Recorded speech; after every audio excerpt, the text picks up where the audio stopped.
can you just discuss the sense of pride you must have and your fellow Swedes? I mean, there'll be 5 Swedes. Swiss. Look at the face he just made at you. Like, what are you talking about? There'll be 5 Swiss-born players in the lineup tonight. 2 of them are captains. Can you just address the pride that you must feel about that? Yeah, I mean, obviously makes us Swiss guys happy.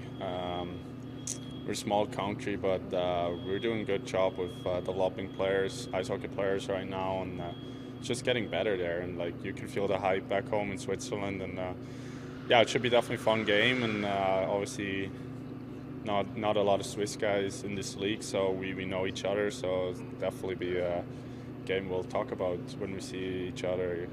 So, will there be a little chatter on the ice too? Probably, yeah, a little bit. Yeah, no, for sure, yeah. How do you say chirping in Swiss? We actually use like trash talk too, or like chirping. Yeah. Yeah, honestly, I don't think, like, we use that English word as well in Switzerland. Nico, when you're playing against teams right now, you're really getting the best of everybody, whether it's the starting goaltender and all that. But how much does that help you guys as a group continue to improve your game when you are every single night getting the best of everybody who want to beat you? That's just what we got to do to win games. I feel as a group, that's how we've been playing so far, and that's why we're at where we are right now. And we just got to keep doing it. That's the main thing. Like that's our goal tonight, and that should be our goal the whole season. And that's how we are a dangerous team. Nico, did you ever reach out to Jos after you were named captain to get any tips on what it's like being a captain, what you need to do, that type of thing? I mean, not really, but he congratulated me when he saw me. But I'll try to do, like, be myself, and obviously, like, you could give me great tips, but no, I didn't. What was it like the first time you played with Yossi? Because I'm sure growing up he was one of the guys that you looked up to and idolized. So when you actually got some international play with him, what was that experience like? Fun. I mean, he's obviously a great player. Like, played one World Championship with him, skated with him, was able to skate with him when I was my first, like, even, yeah, I think my first year when he was still, because he's from Bern, where I work out and skate, so I was able to skate with him there, and that definitely helps me. Like, I mean, by then he was already, like, in the league for a while, and just, yeah, practicing with him makes you better. And next to it, he's just an unbelievable guy, a really classy guy, great guy. There's nothing we don't like about him. So, yeah, and the other thing too, yeah, growing up, for me, he was always a great player watching. And I do remember when I was younger, when he was playing in Bern as an 18-year-old, watching, like, games, like, and I was just impressed with him and, like, the whole team. They won the championship that year, so I was at that game, so it was funny, and saw them celebrating after, and it was just cool. Do you remember the first time you met him? I probably. Were you a little good older? question. No, yeah, I was definitely a little older. That must have been. That must have been when I was skating with him in Bern. When I was, like, in Halifax first year here. That was probably the timing. Yeah. Just curious, John, how you feel and what the concern level was when you had to be examined and checked out. Yeah, not too much, just kind of precautionary and take it from there. I'm going to come to the game later, game time decision, and see how it feels. For you, despite the fact that you were banged up in that game, your last shift was 2 minutes and 37 seconds. Now, there might have been an icing and a timeout, whatever. That's a heck of a long time. You had to dig deep, didn't you? Yeah, I mean, when you're in the moment, you don't think about it too much. Plus, playing MSG and get the adrenaline going and everything, you don't think about that kind of stuff. Leave that up to you guys. John, what's been working for you this year so far? Good question. I've been gone for a while. So yeah, welcome back. Yeah, thanks, man. Appreciate it. I think just the chemistry of the team has been kind of building each game. I can speak for the D-Corps, specifically. We're pretty tight back there, and luckily we've been able to play every game together pretty much so far. And yeah, I don't know. I think each game just kind of build up each other. In light of the news that came out about Chris Letang, obviously you're a teammate of his, Yeah. what ran through your mind? Can you talk about what he might have done to help you as you got acclimated to this league? Yeah, for sure. I mean, that's a scary situation. From talking with some of the people, over there and everything, it seems, it's not as severe as the first one, and he doesn't have any symptoms after, which is huge. Obviously, it's a lot more than just hockey over there.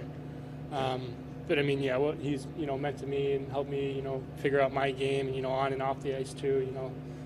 How long he's been around the league. I mean, it was pretty special to play with him, and you never want to see any player go through a situation like that. So hopefully, him and his family, are doing well, and wish him the best. It looked like John was out there. More than looked like, he was out there. Does that bode well for the team? Yeah, it looks like John's good to go. So good news for the team. Is that good to go and that he'll be a game time decision, or that you're confident that he'll be able to play? Right now I'm confident he'll be able to play.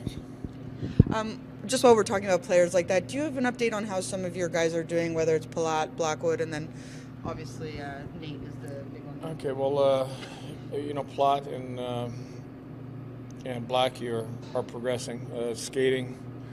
So, it's just all part of the process. We, hope to get probably Blackie would be sooner than Andre. With Nate, he's still being evaluated and just out indefinitely right now. Go from there. What's your message to the team entering the second quarter of the season here? We just got to keep trying to get better in different areas. There's always areas you're working on. So we're going to work on those areas. We talked about it yesterday. Just our overall team game, some of our structure, knowing that schedule will get tougher. We'll be playing more division conference games. Knowing that you can't take a single team for granted. So just try to get better as a team. How special a player is Roman Josi? Very special. He's the type of guy that can be dynamic both ways. Can be a great defender, and he's up ice. He's a guy that you always have to be aware of. He can hurt you offensively by being in the play. Once you're inside the zone, he's got a great knack for jumping by people. And his skating, the elite skating, gets him back into his own end where he's able to defend. So he's one of the top defensemen in the league. What did you see from Alexander Holtz? I'm not even worried about the points. Just, was he a different player against the Rangers? I thought I liked his game. I thought from a pace standpoint, skated well. Would have liked to have got him out there a little bit more, but we got into some penalty trouble, which kept the ice time down for some individuals. But I think the fact that he was on the ice there with 3-4 minutes left, I basically told everybody that he had himself in a good place for the game. Does that go with his compete level? I know he told me one of the things is his board battles that he wanted to make sure were a big focus, and that was something that was being asked of him. Yeah. All the small area, the wall play, attention to play away from the puck, everything we ask of almost everybody, just details. So, overall liked his game.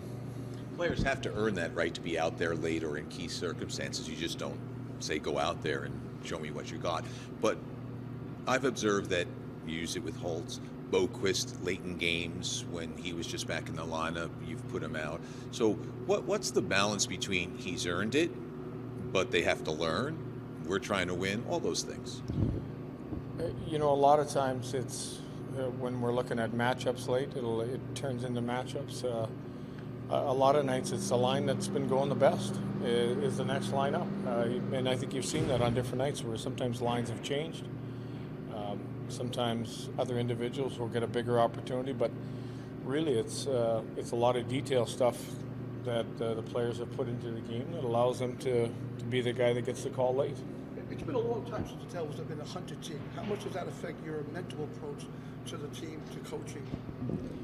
Well, I think it's a place we'd want to be in, first of all. Something that we've worked hard as a team. It doesn't affect. We have to play our game when we know that the other teams can't take us for granted. Does it make it tougher? I think that you have to be aware that they might try to defend you differently, but at the same time, you have to play to your strengths. In a way, just talking about that, can you take extra strides as a group because you are consistently getting, whether it's the opponent's top goaltender or just the way that they play? Does that help you take extra strides? Well, I think anytime you're in inside tough games or you're playing against the other team's best, it should make you better. And I've always said that we want to keep getting better. And we know that Nashville is a team that's probably trying to find their A game. Another team that is looking to try to move up in the standings, and every win is crucial. So we know we got our hands full. Lindy, leadership-wise, how much have guys like Andre Palat, guys like Mackenzie Blackwood stayed involved with this team, communicated with them? They're around every day. When possible, they're inside meetings. They're all part of the team. We want them to be part of all the meetings we go through, and at times they're asked for a voice. So they're important pieces to our team.